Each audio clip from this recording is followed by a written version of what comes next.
So, hey everybody, this is Chris from C.H.Diegel Photography.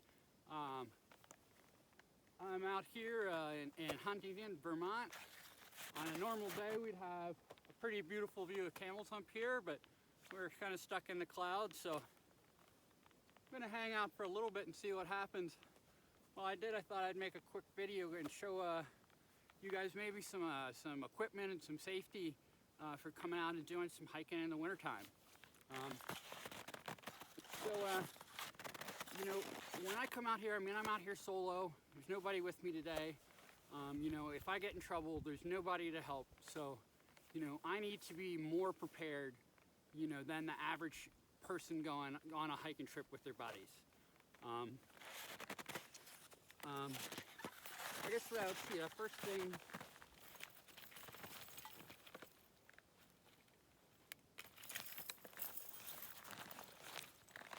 First thing I'd start with, you know, for necessary safety equipment for winter hiking is traction. Some sort of traction control. You know, these are micro spikes, so they've got chains with spikes on the bottom of them. Traction control for winter hiking, this is as important a piece of safety equipment as your layers, you know, as your warm jacket. You know, I see on hiking forums a lot, people ask, oh, hey, do I need spikes for this hike today? The answer is always yes. If it's wintertime, the answer is always yes. I don't care if your buddy did the hike on Tuesday and, you know, it's a beautiful day on Thursday. For all you know, trail conditions have changed dramatically since then. Trail conditions can change dramatically, you know, in hours even, you know, depending on what's going on with the weather. So just because the trail looks great at the trailhead, or just because somebody did it a few days ago, said you didn't need spikes, doesn't mean you won't need them today.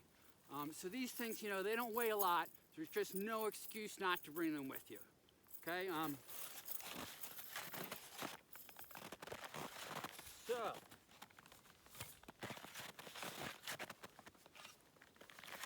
insulated water bottles. Fill these things up with hot tea. You know, a really awesome treat to have nice hot beverages, you know, while we're out hiking. And plus, you know, if you ever tried like a Camelback, that doesn't work very well. You know, those freeze up pretty quick. Even regular water bottles, if it's cold enough, you know, they're gonna freeze. And even if they don't freeze, you know, your water's gonna get ice cold, you know, and drinking ice cold water when you're out here trying to stay warm isn't gonna help you any, you know. So some insulated water bottles, great thing to have.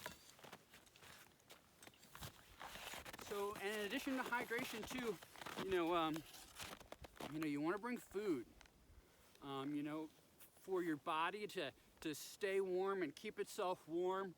You know, in a cold environment, it needs energy, it needs fuel. So, you know, if you're hungry, you know, and if you're now in calorie deficit, you know, you're never going to be warm, or it's going to be much harder for your body to stay warm. Bring, you know, food, and bring more food than you think you're going to need.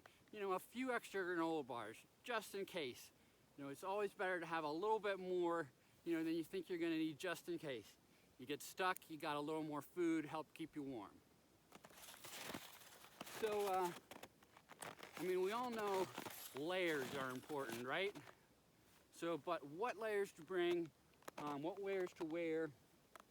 You know, I think of a 4-layer system, okay, and that's a base layer, a fleece layer, a down puffy layer, which I'm going to pull out, that's in my bag, and then a shell layer, a waterproof, breathable shell, you know, that'll keep moisture and wind out.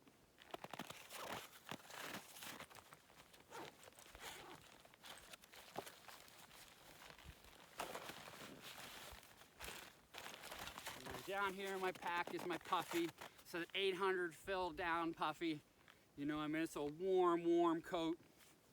So, you know, if I add this to these other layers that I've gone on, you know, I'm going to be very warm. It can be very cold, and you know, I'll still be warm enough.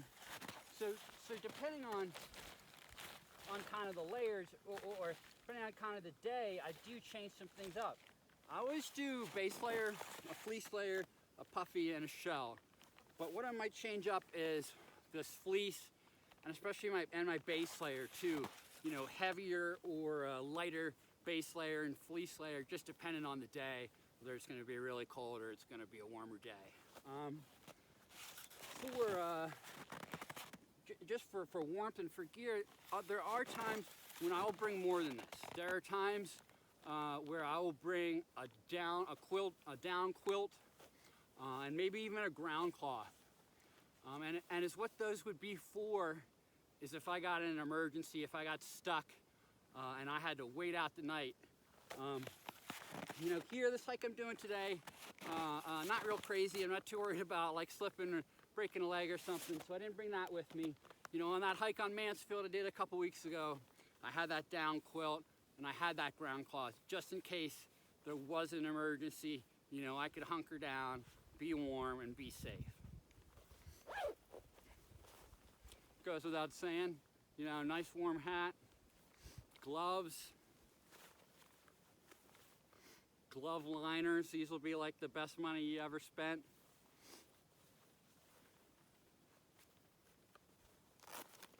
So let's see. Well, I've been sitting here talking to you. Has the mountain come out? No, the mountain has not come out. The cloud line is getting a little higher, so I think, you know, maybe I'm going to hang out here and wait for a little bit, see what happens. I think this is going to be a dud for sure, but crazier things have happened. And it's these days, you know, like this. A lot of times in the winter, it's these kind of overcast, cloudy days, and at the last minute, just things pull out, and you get some just gorgeous, beautiful light. You know, you hope. You know, I don't have a lot of hope for that tonight, but we're going to stick around and we're going to see. Oh, one other important piece of gear I forgot to mention.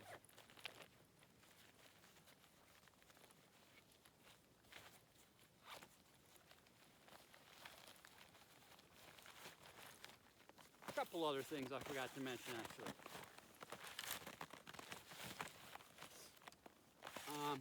A headlamp. Even if you're going out early in the day, a good, reliable headlamp. This is not something to skimp on. This isn't like, you know, you don't get the $5 Walmart headlamp. You know, this could save your life if you got stuck out here late. You know, so get a good, reliable LED headlamp. You know, in the wintertime, batteries are an issue. You know, in the cold, batteries wear out, you know, a lot sooner. So, you know, I usually start a trip with fresh batteries, and I've got a spare set just in case. So even if you don't think you're going to be out late, you know, it's much better to have this and not need it than need it and not have it. You know, again, just like the micro spikes, you know, this doesn't weigh a ton, so put it in your pack. Hopefully you'll never need it, but if you do, you got it.